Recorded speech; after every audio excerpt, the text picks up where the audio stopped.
We might be a small island, but we've got an epic history. And there's a wealth of untold secrets still to uncover.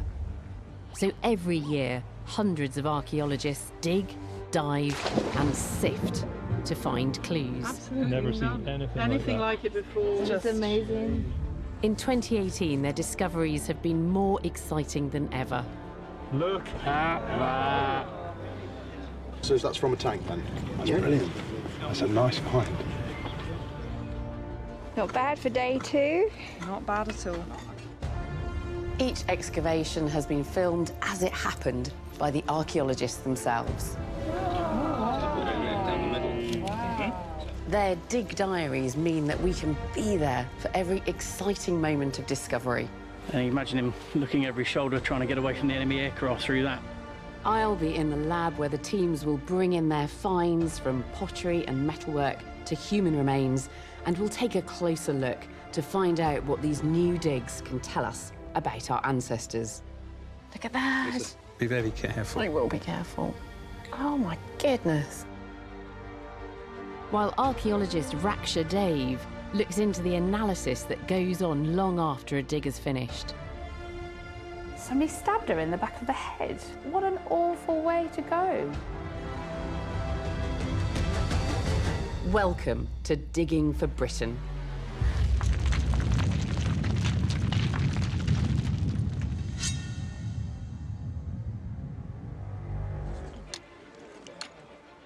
In this programme, I'm joining archaeologists in the west of the country to share their biggest discoveries. At Silchester, we investigate a monumental bathhouse, revealing how the Romans first stamped their mark on Britain. The preservation of the blocks and the bricks is absolutely superb.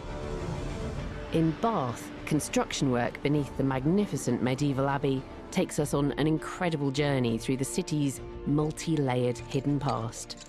This is probably late 13th or 14th century. Quite incredible that this has survived.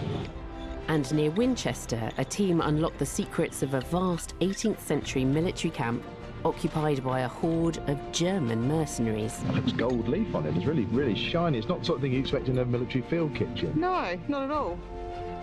And at the Museum of Somerset in Taunton, I'll discover how objects here help us tell the story of the West.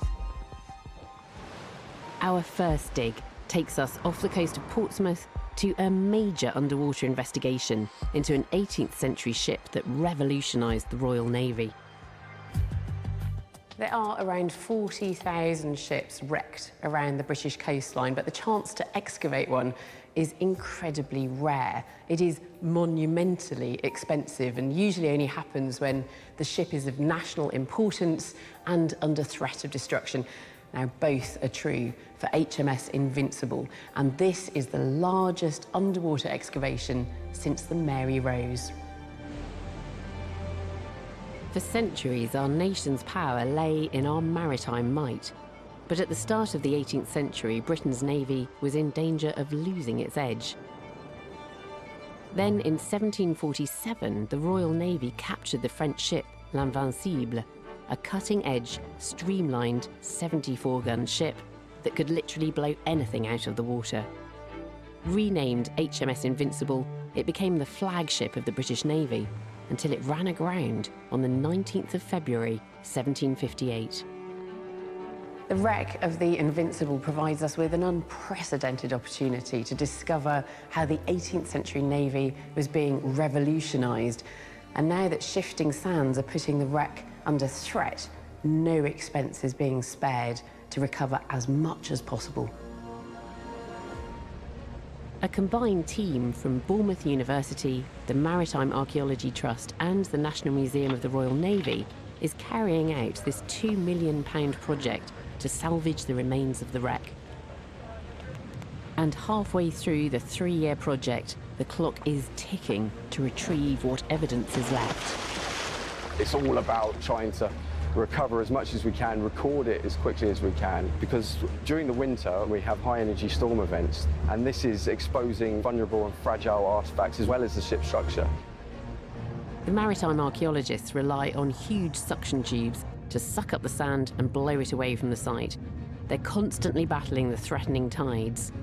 But on day one, precious artifacts begin to surface. One of the first things to come up, a fully intact gunpowder barrel. There would have been over 300 barrels of gunpowder on board. That's the gunpowder. And actually you see underwater when they're moving it, you just get clouds of black. It is a pretty bad smell. So that's the sulphur. It's a great start, indicating that some of the key armaments are still on board. And with their expert eyes scouring the wreck, the divers are soon rewarded with even more gun accessories. These coins here, coins were used for supporting the breech end of the guns, clearly labelled with the gun type. So here we have the 9-pounder coin, and next to it, the much larger 32-pounder coin. Everything's labelled. So when you've got the chaos of battle going on, they know exactly where to go to get the 32-pounder coin, the 9-pounder. With every new discovery, the archaeologists are revealing why Invincible was such a formidable ship. And it wasn't just her superlative firepower. We're learning where they stored things, how they stored things. It shows the organisation, the professionalism, the discipline.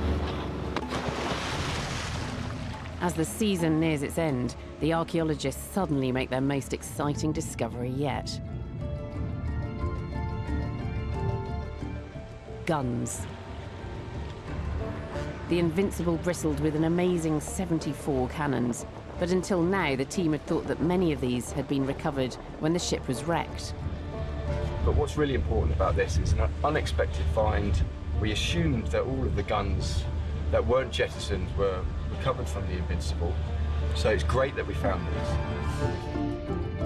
These guns are a rare and important discovery, and I've invited site directors Dan and Dave into the studio to discuss the team's finds and what they've learned about the ship that revolutionised our Navy. Dan, looking at you excavating this ship, it looks as though it's incredibly shallow. It is. The site is only in 8 to 9 metres of water. And being that shallow, presumably as soon as you do get a storm, it's hugely at risk because the energy of the waves will be transmitted down.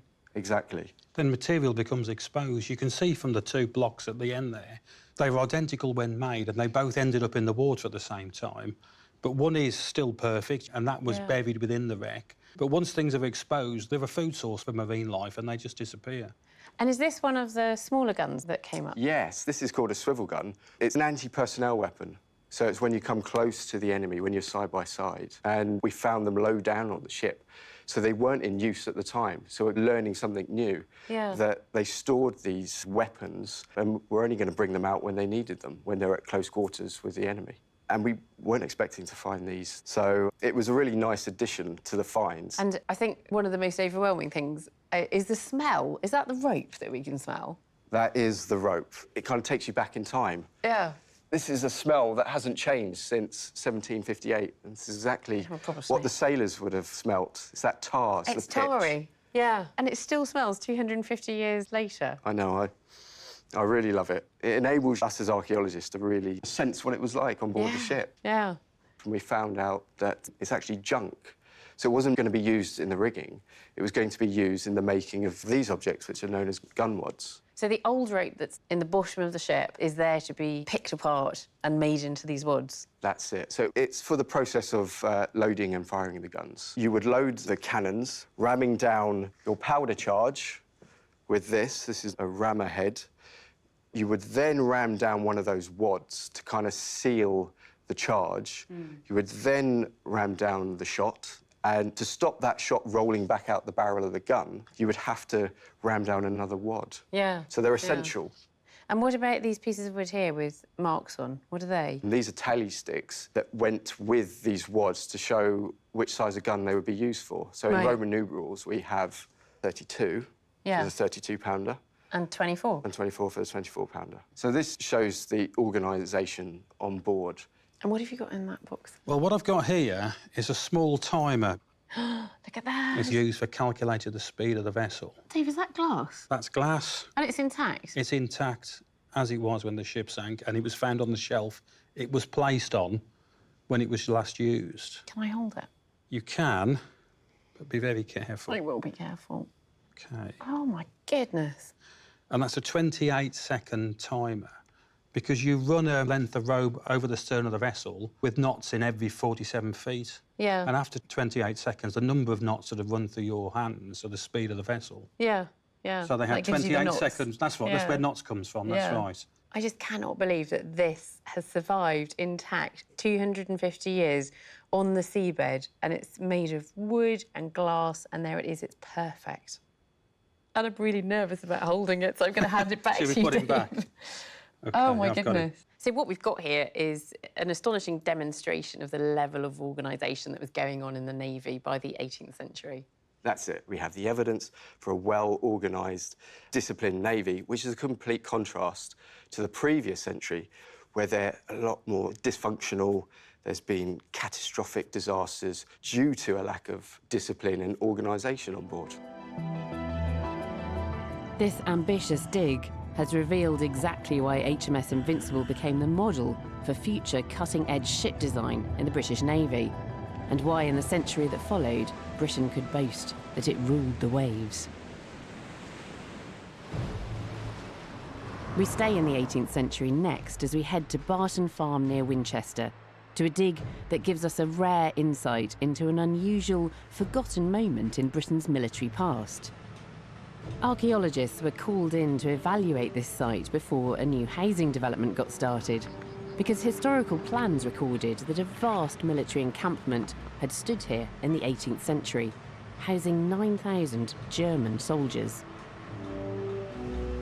These were not prisoners of war, nor an invading force that has somehow slipped under the historical radar. These troops were invited here. In 1756, King George II, of German descent himself, invited an army from Hesse in Germany over to keep Britain safe and to wage wars against its enemies. This is the first opportunity to get a really detailed insight into what life was like in the Hessian camp, and also perhaps a clue as to what made them such a formidable fighting force. A team from Pre-Construct Archaeology is carrying out the dig into this unique German camp, joined by MOD archaeologist Richard Osgood and his team of ex-soldiers turned archaeologists. This is where the Hessians were based in 1756. They were here for 10 months in what was a pretty cold and miserable winter. And to get themselves shelter, they dug down into the solid chalk. They provided themselves with dugouts, with field kitchens, in quite a regular pattern. The team have a contemporary plan of the camp. However, they don't know how accurate it is or what the internal structures were really like. But once they start digging, the outlines of the camp are clearly visible in the hard chalk, and it seems to be even more massive and highly regimented than they'd thought. These square features are the footprints of field kitchens, and the camp extended for a distance of some 1 kilometre from roughly where we're speaking, right over in the far distance towards the houses over there.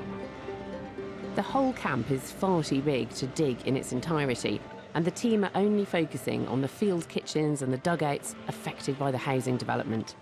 They hope that this will tell them how both were constructed and what living conditions might have been like, and they quickly find their first clues. So it looks like we've got the neck of a bottle here. Oh, cool. The glassware's very similar to wine bottles. As digging continues, the team finds further tantalising clues about life in the German soldiers' camp. We are finding loads and loads of oyster shells. We've also got clay pipes. Now, it's quite tempting to think of these Hessians actually sitting around eating oysters, which were much more commonplace as a food substance in those days, and smoking away. The finds are painting a picture of how the Hessian troops whiled away the hours waiting for action. And although this is essentially temporary accommodation, the dugouts are well built and would have been surprisingly comfortable. The really lovely thing about this is this chimney. It's a remarkable feature. You've got a series of mortared bricks in place, and then you've got a mortared area up here which forms the flue of the chimney, and this must have been a real godsend. Absolutely critical, from having spoken to the soldiers on the site, is keeping yourself warm in the dugouts. The other thing we've got in this area is a series of stake holes cut into the chalk, and those represent where timber uprights were put in place. They would have enabled the roof structure, probably like a tent, to go over the top.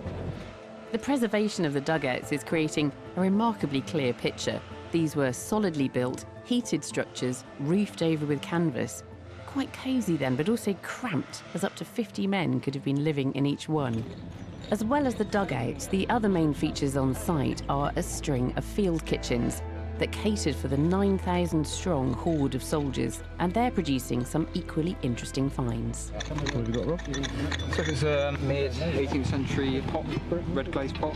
And this is in one of the little ovens cut into the Hessian field kitchen. Hessian cookhouses. That's super cool. So what have you found? Well, I've got a little pin, which is beautifully preserved, and also just found a little button. I mean, that'll clean up beautifully, won't it? It's still got really nice decoration on it, but it's also got gold leaf on it, isn't it? Yeah. It's really, really shiny. It's not the sort of thing you expect in a military field kitchen. No, not at all. This is such an intriguing and unusual site. I've invited Richard and site director Paul into the lab to find out more. Discover the past with exclusive ancient history documentaries and ad-free podcasts presented by world-renowned historians from History Hit. Watch them on your smart TV or on the go with your mobile device. Download the app now to explore everything from the wonders of Pompeii to the rebellion of Boudica and the mysteries of prehistoric Scotland. Immerse yourself in the captivating stories of this remarkable era by signing up via the link in the description. I think sites like this are great. We've got a very clear idea of what's there from this map, but actually still it's quite difficult to imagine how this plays out on the ground and, you know, the organisation of it. So to have this opportunity is fantastic. Yeah, to know the actual structural form of these dugouts and the kitchens and the sorts of elements that they indicate about the lives of the people that were here in 1756, you can get a certain amount from this, but you've got to do the digging to find out. Because looking at this, it just looks like a tented camp, doesn't it? You're not really given that idea that it's like a much kind more of Glastonbury permanent. or something, doesn't Yeah, it? But, yeah. Very well, different. slightly regimented Glastonbury. Yeah, exactly, we probably better lose. And Richard, you're there digging with soldiers who were in Operation Nightingale. I think Were they impressed? A real envy that they had such nice features in the 1750s compared to what they call shell scrapes nowadays and just little gouges into the ground, where these things were beautifully constructed. With staircases and fireplaces, and sometimes some of them with ledges to sit on, perhaps. And well, cutouts for candles in some places. They're quite ornate in many ways, and it's perhaps surprising when you think of the conditions of the time that they have put so much effort into building these structures. And that button we saw coming up in the trench, didn't we? Yeah, that's the one from one of the field kitchens, and so you see the shiny gilding on it. Yeah, they're quite ornate for soldiers, aren't they? They don't look military, do they? They don't look martial. We're tempted to think that you see the little schematic illustrations in the plan of these locals coming out to look at the Hessians, because they must have been a real curiosity for folks from Winchester. That's what these people in the carriages are doing. And it's tempting to think that sort of ornate button just might be dropped from one of these people who come to see their allies in the field in Winchester. And you recovered quite a few finds, giving us a bit of an insight into the day-to-day lives of these soldiers. Yes, soldiers spend a lot of time waiting for things to happen, don't they? And you imagine that they spent a lot of time sort of eating and smoking and drinking day after day, month after month. And here we have a very nice example of an enamelled glass schnapps bottle that presumably one of the members of the army actually brought with him, you know, with his own supply of special spirits, perhaps. Yeah. So they're enjoying a bit of local beer and German schnapps in their dugouts. I think what's particularly interesting is that when you think of an efficient army, very often we focus on, you know, what they're doing in battle, tactics, all of that sort of thing. But actually, this is equally important, if actually not more important, how you keep troops well-fed, comfortable, in good fighting form when you're not actually on the front line. Yeah, without decent logistics and morale, you're not going to succeed, and so that's a crucial part of this story for sure. Yeah. The dig has given us a unique insight into a forgotten moment in our military history. The order and sophistication of the camp revealing why the Hessians were such crack troops and were invited over by George II. And here, at the museum in Somerset, a rather personal item belonging to the king himself provides another insight into George's military campaigns and his connections with Germany. Tom, tell me about these trousers then, or in fact, they're not really trousers, are they? Well, I think we need to call them breeches. That's what they would have been called at the time.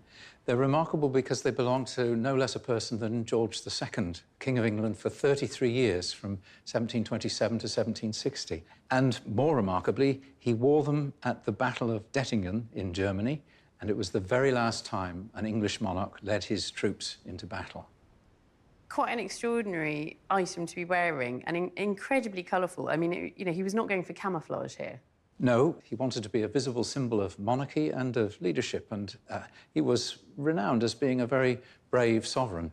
So he would have cut a fine and very noticeable figure wearing these bright red breeches, and they've got gorgeous gold buttons as well. They have, yes. The buttons are a very fine embellishment. They're very beautiful. The material is slightly felty to the touch. Yes. Beautifully fine stitching, and I've noticed that the pockets are made of incredibly fine leather. So I've heard of kid gloves, but here are kid pockets. Kid pockets, yes. Yeah. They're of the very highest quality, and as I suppose you'd expect for the King of England and the Elector of Hanover, he didn't settle for second best, even when he was on the battlefield. So was George still, at this point, a ruler of Hanover? Yes, he was. Throughout his life, he had two roles, as Elector of Hanover and as King of England. But those Hanoverian connections surely explain why he later brings over the troops, the Hessian troops. When he arrived in England in 1727, he found an army which was under strength and not at all experienced. And Hessian troops were really the means by which he strengthened the British army and made it fit for battle in European campaigns. So how did the breeches end up here in the Museum of Somerset? Well, they were purchased in 1982 as part of a job lot of costume, so that it's partly an accident, but it's a happy accident because some of the troops who fought at Dettingen were the 13th Regiment of Foot, who became the Somerset Light Infantry. So there is a Somerset connection, and Somerset men would have seen George II riding into battle in these resplendent breeches. They would, and it's very good that they've survived, and rather remarkable that they have. Yeah. Our next investigation takes us to Salisbury and into the labs of Wessex archaeology, where experts are analysing over 100 skeletons from a recently unearthed 19th century pauper's graveyard. In 2016, Wessex Archaeology began working alongside developers who were about to build on the disused new Covent Garden flower market site in Battersea, London. 150 years ago, a graveyard occupied this site, but everyone thought that it had been fully removed in the 1960s. So the team was surprised to find that a 100-metre strip at the edge of the cemetery still remained. In the 19th century, this was where the poorest would have been buried, so it's an exciting discovery. These skeletons have to be exhumed, ready for reburial, but this gives us a precious opportunity to look at life and death for some of the poorest people in 19th century Britain, just as cities were becoming utterly transformed by industrialisation. To find out what the post-excavation work can tell us about these individuals, archaeologist Raksha Dave is visiting the Wessex labs and meeting osteoarchaeologist Kirsten Dinwiddie. I want to find out how months of forensic work is building up a detailed picture of the lives of each individual. The skeleton currently being analysed is a middle-aged woman. So what we do is you use this osteometric board, and then you put the bone in. Okay, very gentle there. Yeah. Right, so that is 44 centimetres. Okay, so that indicates a fairly average stature. The thing that I have noticed whilst picking up this bone Yeah. is it looks really odd around here. It's a bit lumpy bumpy. It's very lumpy bumpy. If you turn it over, you can see it really is quite disfigured. Around the bone you have a membrane called the periosteum. And if that gets inflamed or irritated in any way, it can cause the bone to overgrow. So what would have caused that? Well, any kind of inflammation, so it could be a direct trauma, but this doesn't look like that. The other cause could be some kind of infection throughout the body that might irritate and cause this reaction. And I've got fairly conclusive proof that she suffered from syphilis. If we look at the skull here, it's quite difficult to show, but if you look... Oh, I can see actually You from see. this angle. So this side is kind of smooth. Yeah. And then there's kind of like these knobbly bits here. Yeah. The particular lesions, they're very characteristic of syphilis. So it sort of eats away at the bone, but then it starts healing. And as it heals, it sort of folds and rolls into the edges. So you get this kind of star-like pattern. And if you look at this, I can actually change the direction of the light source. And actually you can pick ones that's up. Incredible. So where you said it was smooth, you can actually see. It actually isn't. No. There is a lesion there. Do we know if the syphilis was actually contracted or was it congenital? We think that it was congenital, so that means that her mother had the disease and passed it on to her. So she had syphilis all her life? Yeah. Do we know how she died? Unusually so, we do in this case. If we just take her skull here, do you notice anything? Is that what I think it is? Is that a puncture wound? Yes, it is. And am I right in thinking if this was an old wound, you would have actually seen signs of the bone regrowing back into That's that? right, and there's absolutely no sign of that at all. And if you notice, it's all sort of folded in. Somebody stabbed her in the back of the head? Yeah, so that's just behind the right ear. What an awful way to go. This poor woman. This woman's murder may well have been unreported, as was often the case in poorer areas. But the prevalence of chronic diseases was documented. Surveys suggest that around 10% of the urban poor had syphilis. And further work here on a male skeleton is proving just how tough life was in Battersea's 19th century slums. There is something that I can see, yes, and it's pretty obvious that it looks like somebody's sawn the top of his head off. That's exactly what they've done. He's had a cranial autopsy, and if you look at the cut marks all around there, you can see where the teeth of the saw have gone round. Oh yeah, because you can actually see the jagged movements that they've made. Right. In the 19th century, a craniotomy, removing the top of the head to look at the brain, was a common form of autopsy, especially if, like this man, the individual had suffered psychological or physical problems. And his skull can tell us quite an interesting story. I can see immediately that the bridge of his nose has disappeared. Yes, it's been completely flattened, probably by a number of blows to the bridge of his nose. So he's obviously been in a fight. I think he's been in more than one fight. He's been in several fights. If you think of the classic boxer's nose, so it's almost straight like that. And also, he has actually lost his front teeth. Do you think that's related to his fighting injuries? It could well be. There's a canal that joins the nasal area to the mouth, and sometimes if that gets damaged, it can form a cyst in the area of trauma. And if you can see the shadow of a cyst, and it's got so large that actually it's worn away the bones there. Gosh, that must have been incredibly painful. Yeah, I mean, the pressure must have been quite uncomfortable. You could have had surgery to remove that, but he certainly wouldn't have had the money, so he would have had to have put up with that for his life. Just from these two skeletons, it's clear that for many, the streets of early industrialised London certainly weren't paved with gold. Disease was rife, and looking at these individuals, beaten, bruised and murdered, life was pretty brutal. Our next dig takes us to Silchester in Hampshire. Originally an Iron Age settlement, it grew into a Roman town, and since its discovery in 1864, it's been one of the richest Roman sites in Britain, offering a whole range of clues about the life of our Romano-British ancestors. Silchester is an exciting and important Roman site because the town, Caleva Atrebatum, fell into disuse rapidly and was never built over. So what we have is a perfectly preserved Roman town. University of Reading archaeologists have been digging there for more than 20 years, and this year they returned to focus on one particular area, the bathhouse. Now, this important public building should yield clues about how the Romans stamped their identity on Britain.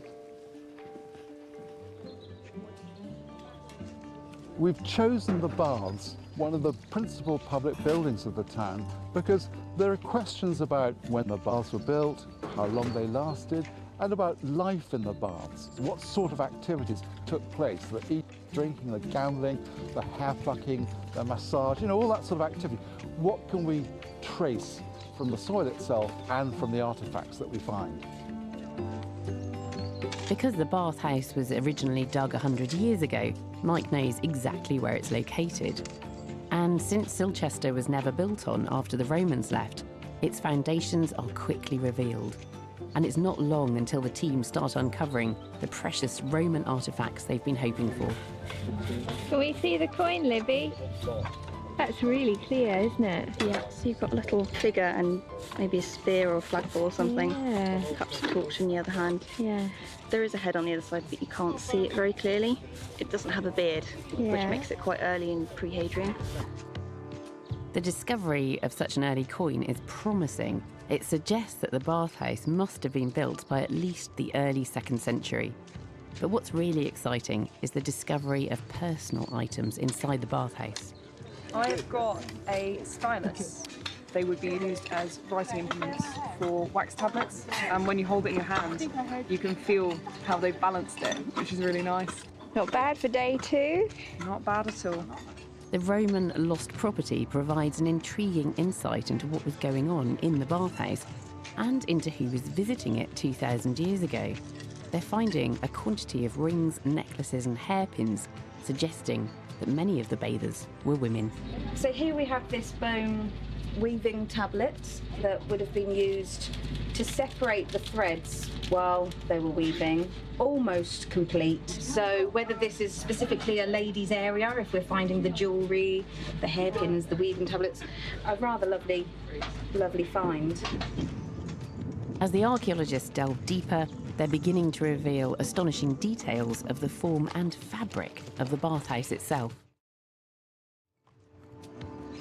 The quality of the masonry, the preservation of the blocks and the bricks is absolutely superb.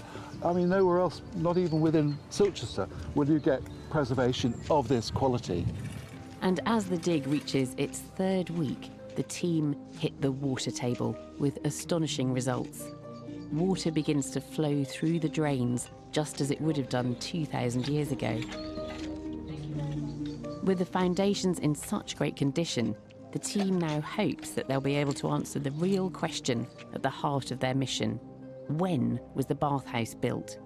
Frustratingly, this key fact has eluded them so far. But on the last day, the archaeologists finally find the evidence they need. It looks like we found what we were hoping for from this excavation, and that is a Nero-stamped tile. When we use these tracings from existing tiles that we have, the circle fits exactly with the inner and the outer circles, so it's exactly the right dimensions to be a Nero tile.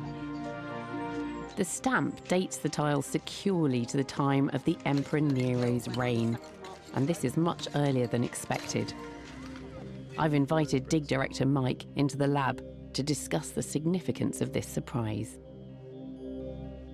Mike, you've re-excavated this bathhouse, but what you've done is found this really important bit of dating evidence that you've actually got a Nero tile associated with the bathhouse for the first time. Yes, that's right. And this is the only place in Britain where we have these tiles. So with Nero's name, what date does that give us? Well, it must be sometime after 54. Nero became emperor in 54. The initial invasion began in 43. So sometime, you know, within the first 20 years, they're building the baths. And this is one of the earliest mortared masonry, architecturally designed buildings in Roman Britain that survives. So this is taking what was an Iron Age settlement and totally transforming it. You know, this is now very much a Roman town on Roman plans. This is, yes, stamping your, if you like, your symbol of Roman civilization, putting a bathhouse on what was a major Iron Age centre, which you could no longer see through that prism of the Roman town plan. So how does this work as a building, then? You come in here, what are the various rooms? So, peristyles, so that's you walk, exercise, warm up, then you come in. This is the changing space. And then you run through a different range of rooms, going through warm, tepidarium, to hot, the caldarium. So this caldarium, this is where you've got the hypercaust underneath, so heated floors. Heated floors, hot room, the furnaces outside. So a sauna, effectively. Yes, yes. And then you'd round it off with the cold plunge back here. And plenty of women, it seems. coming and using these baths? Yes, men at the moment largely invisible. But yes, we've got a range of finger rings, of which the pièce de résistance is this gold finger ring. Oh, isn't that lovely? Quite tiny. Yes, that's for a lady or even conceivably for a child. Yeah. And this is another lovely one here, but a different material. This is glass. Oh, that's just beautiful. So these are little items, you know, personal jewellery, which people have lost at the baths. Yes, yes. But what they lose in abundance are these hairpins. So... It's just the same today, isn't it? It's hairbands now, I think, at the swimming baths. I'm always losing hairbands at the swimming baths. And these are bone, are they? They're bone, yes. Yeah. That's lovely. And do we know who was living there? I mean, is this going to be Roman citizens coming in from the Empire, or is this Brits? I think predominantly it's Brits. I mean, the town is one of the biggest centres in Britain at the time of the Roman conquest, and a natural centre perhaps to develop. I mean, it is just extraordinary, isn't it? Yeah, arriving in a new place and going, right, look how lucky you are. We've built you a bathhouse. Yes, and it's a remarkable story of that early investment in Roman Britain, the confidence of Rome in its newly found province. Early and rapid investment. Early and rapid investment, yes. Discovering this early date for Silchester's bathhouse is fantastic. It's fresh evidence about the determination and speed with which the Roman imperial machine stamped their mark on Britain after the conquest. When the Romans arrive in Britain, they bring a new culture with them, including characteristic styles of architecture and clothing, pottery and glassware, and, of course, a new language. But there are other less tangible aspects of Roman culture that also arrived: ideas, stories and myths. And these are beautifully encapsulated in a fantastic artefact here in the museum. Amal, this is such a gorgeous mosaic. How was it discovered? Well, we didn't know anything about it until 1938, when Herbert Cook, a local farmer, found a sheep dead in his field. Right. And he set about burying it. And in that hole, he found a little fragment of a clay tile. So he decided to take it to the museum to get it identified. It wasn't until 1945 that a schoolboy read about the tile, went to see Herbert Cook, and the two of them dug another hole, just by chance, immediately above the mosaic. Fantastic. So if it wasn't for the dead sheep and the schoolboy, we wouldn't have this? We wouldn't, no. I mean, it's so beautifully preserved, isn't it? And then obviously it got lifted at some point. Yeah, in 1953, it was quite a big operation to move it, so they stuck fabric to it and rolled it up a bit like a carpet. That's what they're doing here. They're just rolling it up, and you can see the pieces of tesserae there. I mean, it is a gorgeous, gorgeous mosaic, and I love the fact that it tells a story. Yes, and in fact, it's the oldest object in Britain which tells a complete story. Is it? Yes. Oh, that's fantastic. The mosaic illustrates a chapter from one of the greatest Roman myths, written down by the Roman poet Virgil in the 30s BCE. This part focuses on the tragic love story of the legendary hero Aeneas and the Carthaginian queen Dido. So it starts here. Aeneas is a refugee from his hometown in Troy, which is in modern-day Turkey. Yeah. And he's crossing the Mediterranean on his way to Italy, where it's his destiny to found the city of Rome. And his ships get wrecked on the coast of North Africa. Right. So it then moves to this central panel at the back. Yeah. And that shows Aeneas leaning nonchalantly on his spear. Yeah. And then... is that Dido That's then? Dido, yeah. And next to him, Aeneas is Cupid, because Venus, who's the third figure along, who's the goddess of love and also Aeneas' mother, has decided that she wants to make Aeneas and Dido fall in love. Okay. So she's sent Cupid in to make that happen. And is it working? I think it is, yes. He's kind of plucking at her shawl, which in classical art is a sort of flirtatious gesture. So is it? Seems like Cupid's already working his magic. So then it moves on to the panel which shows a hunting scene. Got Dido at the back, Aeneas in the middle. Not wearing any clothes? No. He's got boots on. And a big storm happens. So Dido and Aeneas seek shelter in a cave. Ah, right. And that's this panel here. Oh, so the denouement of the story. They seem to be falling in love with each other. They do, yes. They're embracing and they spend the night together in the cave. So what does happen at the end of the story then? Dido commits suicide? She does, yeah. Aeneas decides to leave to get on with his mission to found Rome and set sail without telling Dido. Dido is absolutely distraught and decides that the only option is to kill herself. It's such a tragic story. It is, yeah. But it's fantastic to have this story so beautifully laid out. And you can imagine people in that villa walking around telling the story as you've just done. Definitely. I think it's about the person who commissioned the mosaic showing off his Roman heritage. Yeah, yeah. And weaving this Roman story into the decoration of his house. Definitely, yeah. Our next dig is taking place in the historic city of Bath, where Wessex Archaeology have been given an incredible opportunity. They're digging right in the centre, beneath Bath Abbey, one of Britain's most beautiful historic monuments, brimming with an immensely rich and ancient past. The current abbey at Bath was largely built in the 16th century on the site of an earlier Norman cathedral, and then it was extensively renovated in the 19th century. But now its structure is under threat. The Victorian heating system desperately needs updating, and the floor is starting to collapse. Well, now there's a £19 million restoration project underway, and that's giving archaeologists a golden opportunity to investigate what lies beneath the floor of the Abbey. The lucky team from Wessex Archaeology have 2 years to unlock the Abbey's secrets. Welcome to day one of our dig diary. We're getting our tools together, getting the structures in place for us to be able to go down into the vaults. Before the construction work happens, the archaeologists have to evaluate every inch of the site, and it's not an easy task. This is quite a good example of how tricky some of the excavation is, and to work around lots of live surfaces. It's all very cramped in places. The vaults lie 3.5 metres beneath street level and are crisscrossed with water pipes and cables. And the archaeologists soon discover medieval remains amongst these modern services, proof that the site is going to be highly complicated. This man would have been absolutely huge, especially for medieval standards. So it's, yeah, What sort of height are we looking at? We're looking at, yeah, about 6'5". 6'5"? Yeah, about twice the size of me.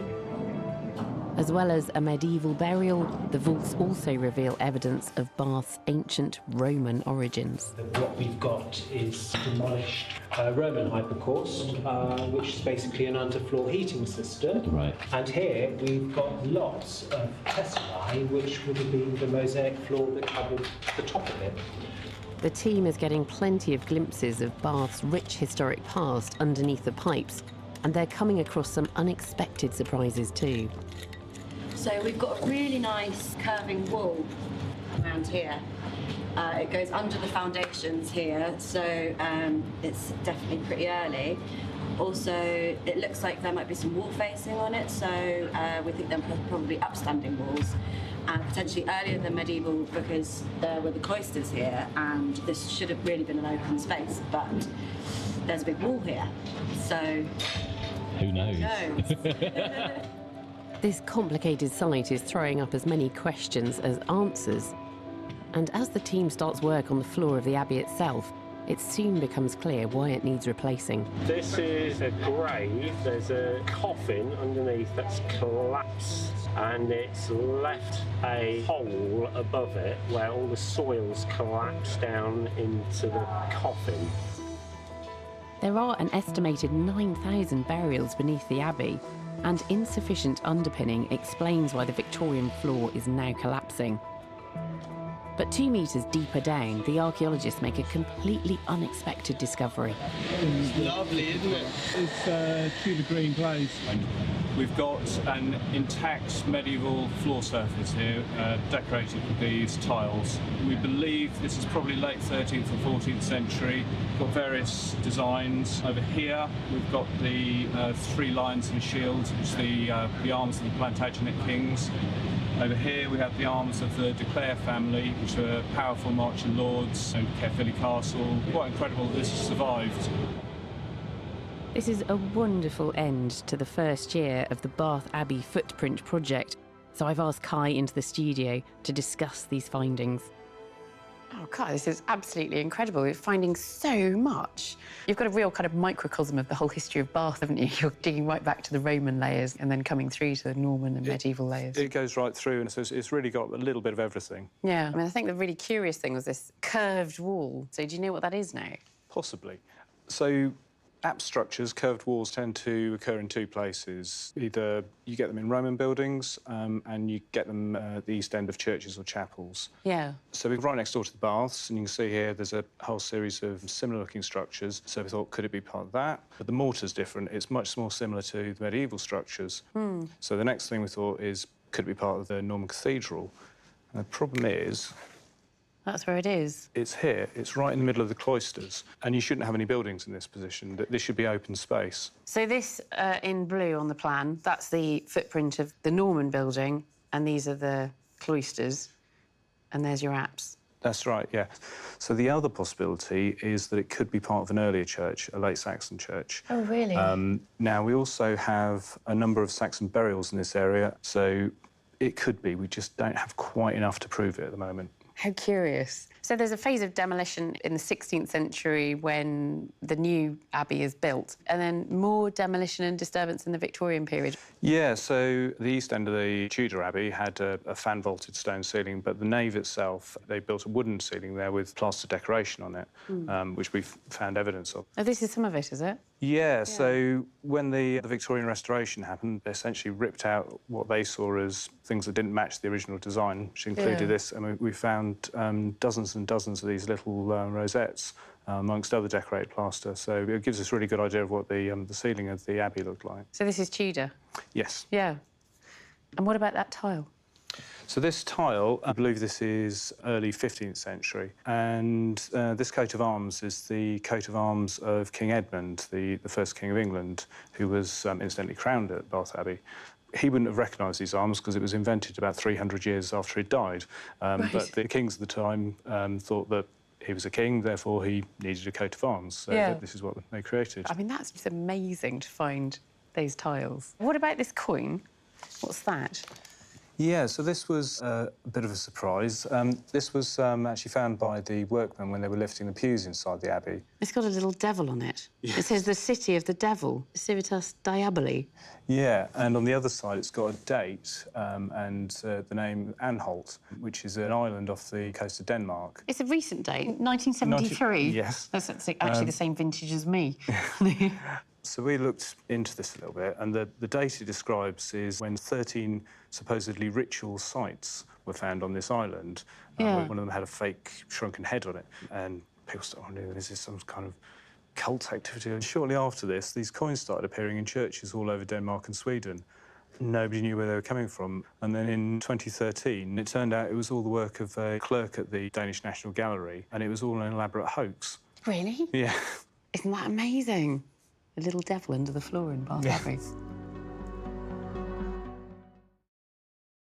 Although just halfway through, this dig is already providing rare glimpses of what lies beneath one of our most treasured historic cities.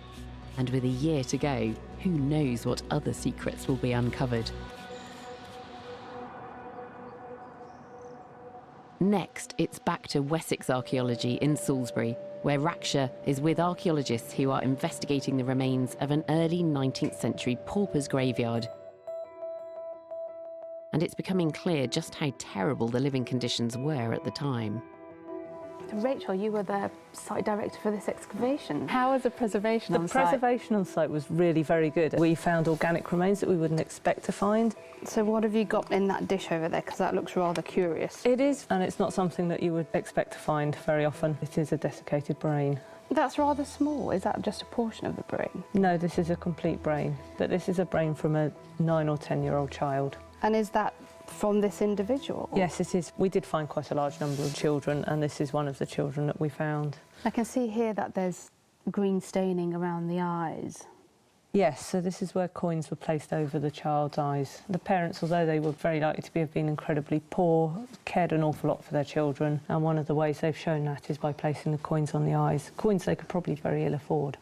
And you have another child skeleton here. Yes, we do, and this was probably the most poignant find we had from the entire site. This was an individual that still had a legible nameplate as we uncovered it. So we could decipher part of the legible nameplate, we could decipher the date she died and how old the nameplate said she was. Next to you, you'll see a photograph and This was her nameplate. She was called Jane Clara J, and she died aged 1 year. We've been able to find her baptism certificates and her death certificates. Do we know very much about her? We know a little bit. We know that she was 22 months when she passed away. Her father was a labourer called George, and she lived in the Nine Elms area of Battersea. And by studying her skeleton, can you tell how she died? The bones tell us that it was probably some sort of chronic or severe infection that killed her. So is infant mortality high? Infant mortality is extremely high. In the streets surrounding this site, the infant mortality is 25% on average for this period. There's an awful lot of industrialisation within the Battersea area, so you're getting chemical factories, acid factories, some really nasty stuff, and it's quite grim living conditions for these people. So this is very commonplace, it's literally survival of the fittest. It's survival of the fittest and the luckiest. There were a lot of diseases like cholera, typhoid, but if you were fortunate enough, you might make it to adulthood, and if you were unfortunate or unwell, you would end up as poor Jane Clara J did within the cemetery.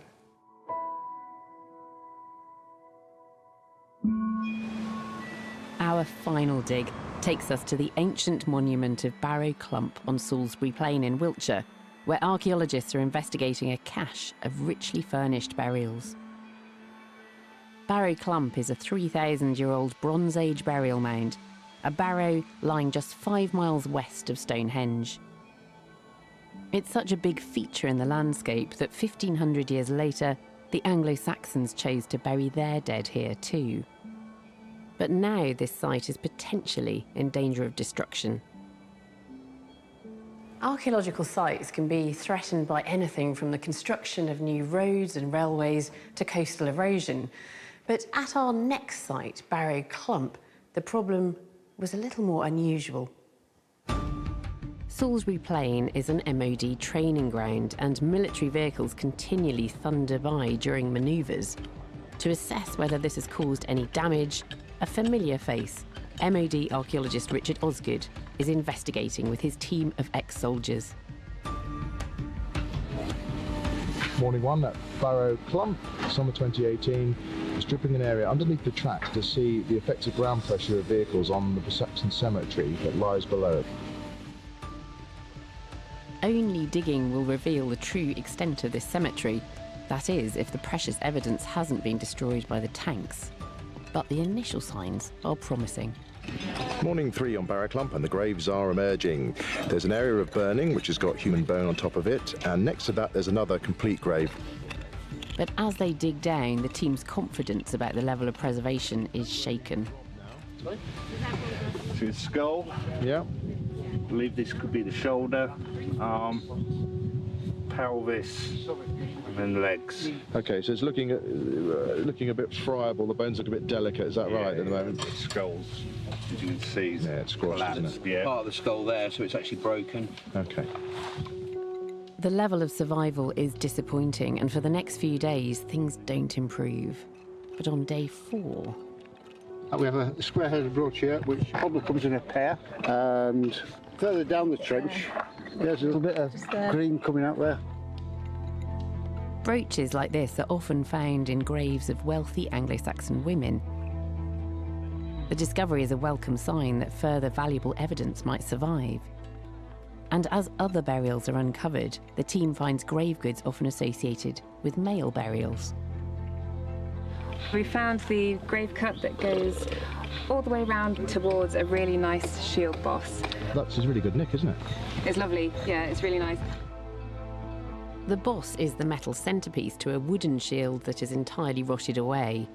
Anglo-Saxon men were often buried with shields laid over them. And there are more metal artefacts clearly hidden beneath the ground. Getting a strong iron signal, dead centre of the small pit there, so slowly go down. Every bleep of the metal detector increases the anticipation on site. And on the final day, the team uncovers what for them is the most exciting find of the entire dig. Well, what you got? You have a sword. That's really cool. You can see the hilt, and there's the bones, that's the arm, the humerus. And after hours of careful excavation, the incredible preservation of this rare object is apparent.